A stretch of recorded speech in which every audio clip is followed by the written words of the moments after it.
All right, so you're thinking about a big tire bike. You like the way they look. You're attracted to it. You think it's cool.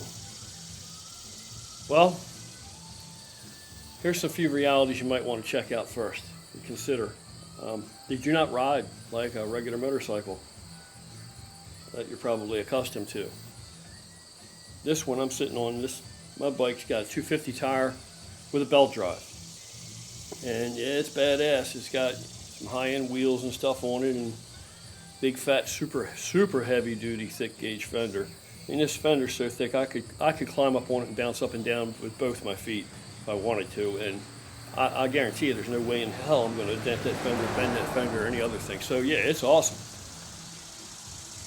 But when I first got this bike, I hadn't had a big tire bike before. Biggest tire I'd had to that point would have been like a 200, all old school bikes. Never even had like a twin cam engine or any of that jazz. Never even had an Evo.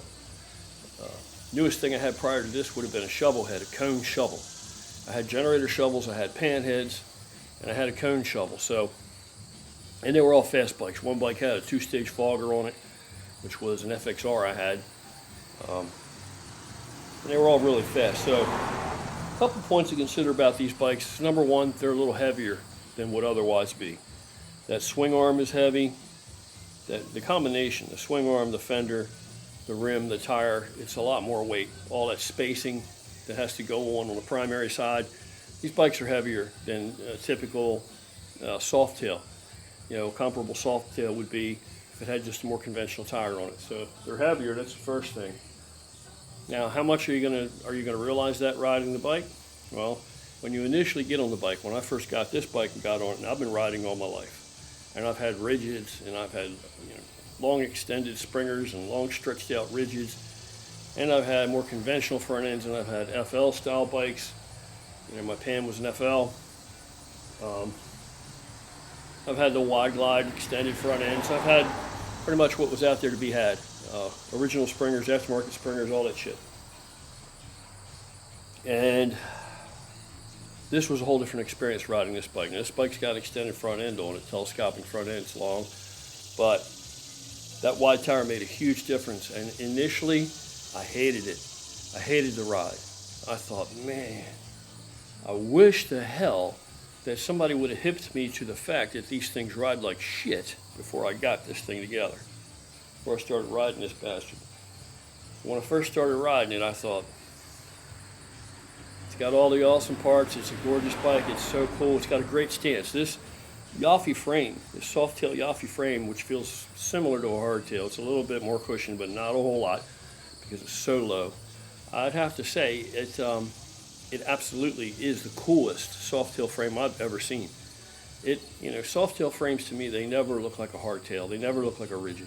This frame really looks more like a rigid. The lines are just so uninterrupted through it. It's got a beautiful look to it, so I can't be any happier with this Paul Yaffe frame. I think it's high dollar. You could probably buy like 2 Craft Tech frames, or 2.5 for what you might pay for this frame. But this frame, I'm telling you what, it's worth it. This frame is awesome. Anyway, when I first got on it and rode it, I was very disappointed, and I thought, this is no good. Then I tried to take my old lady for a ride on it. She hated it. Of course, right now there's nothing for her to lean on or anything. So it's just that big ass fat fender. So I understand why she partly hated it. But really, in the past, when I've had a passenger on a bike, I've had passengers that jump on the bike and say, oh, don't worry, I know how to ride, I know how to lean. And I was just like oblivious to that shit. I would say, look, as far as I'm concerned, with me in the driver's seat, I don't give a shit what you do back there. Jump around, twist around sideways, stand up on the pegs. I don't care what you do back there. I'm not going to know it, and it isn't going to affect me. And it never really did. And I have had girls on the back that did all of those things. This bike felt every ounce of the passenger on the back of it. So it felt squirrely to me riding alone, especially in corners and in turns. Not stable, not like I'm used to. And these switchbacks around here, these real curvy back roads, not the bike. Riding next to Brother Dave and I went out and we tried to do some riding together a couple times, and you know, it was a challenge on these narrower roads where you still have 2 lanes. It was a challenge, you know, 1 lane going each way. For us to both fit into one regulation size lane side by side without me feeling as if, am I going to suddenly just swerve over and kill my buddy? You know, so especially when you get into a turn, you know, it's a totally different experience. So he would lay back or he would pull ahead in the turns, and we kind of didn't ride together side by side so much. A little bit, but not a whole lot, because really the bike is just an unknown, you know, that you don't know what the hell is going to happen with it. That's what it felt like. You know, I love rigids. I love stretched out bikes. This bike, totally different story. Okay. Fast forward to now. I ironed some of the bugs out of it that I didn't like about the bike. Foot placement, you know, put the foot controls outwards further, because, you know, the motor's a lot wider because you have all that stuff on the primary side spacing this thing out to accommodate this tire with a belt drive. And I got to tell you, I'm loving it now. I'm loving it. So it's just different. It's just different. Now, I started to do some research, which I should have done before I decided on a big tire. But I see a lot of places where people think they ride like shit. They're dangerous. They're only good in a straight line. They're only good for short rides. You know, all this other kind of stuff. And I'm telling you what, the more that I actually ride the bike, it's like anything else. The more I'm finding, I'm feeling as if I disagree with that, with all of that. You know, like I said, the more I'm riding it, the better it feels. When I first got on it, I was convinced that this is a bike you have to dominate, that you have to beat this bike, wrestle this bike into submission, into the corners, into the turns, and every other thing. Every time you get on it, you're going to have to fight it. It's still cool. It's still somewhat fun, but not like it should be, okay? But now that I've been riding it a lot more, now it is fun. It's a blast. I can't ride it enough now. I'm having so much fun with it. And I don't feel that way anymore. I have learned how to finesse this motorcycle. This motorcycle has its own unique characteristics of the way that it rides, but it's just like any other motorcycle now. Once you've been on it a little while and you become comfortable with it, it's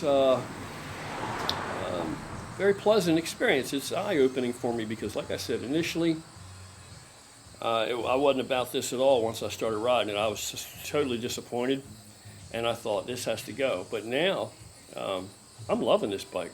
I'm loving it. So that's pretty much best advice I can give you. If you like the way they look and you think you want to try one, and you've been riding a while, or I think the responsible thing would be to say it's not a beginner's bike.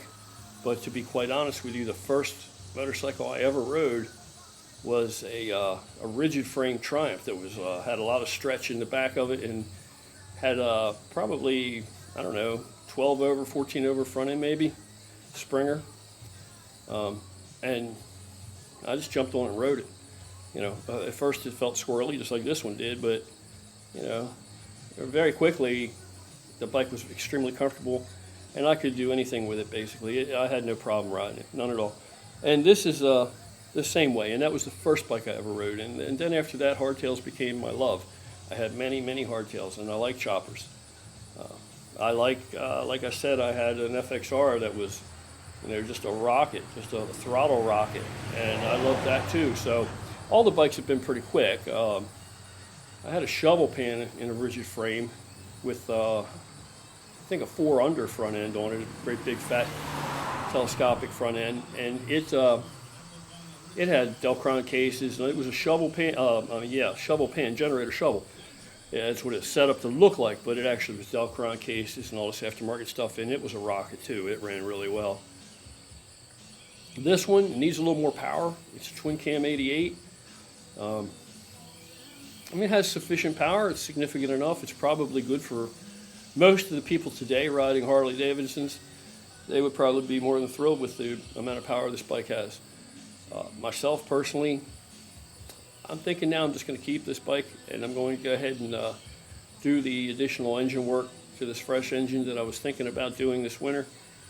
and maybe I'll paint this winter. Right now it's in black primer sealed, just for my shakedown period. So the best advice I can give you, if you really like the look of a wide tire and you get on one, use a lot of caution at first. It's not the same thing. You're not, if you jump right on it from a swing arm frame or a traditional softail, conventional softail, you're going to realize really quickly it's a totally different animal. But don't give up and don't be disheartened. I'm telling you straight up, if you stick it out and you're very cautious and you ride it a little while and you begin to expand, the areas that you're riding, the conditions that you ride in, and types of terrain, you're going to very quickly begin to appreciate that bike and actually love that bike. So, that's my life experience with this so far for what it's worth. Hasn't taken very long, and I've learned to love this bike, and I love the way it rides. And previously, like I said, when I first got it together that I could ride it and I got on it, I hated it. Now I'm loving it.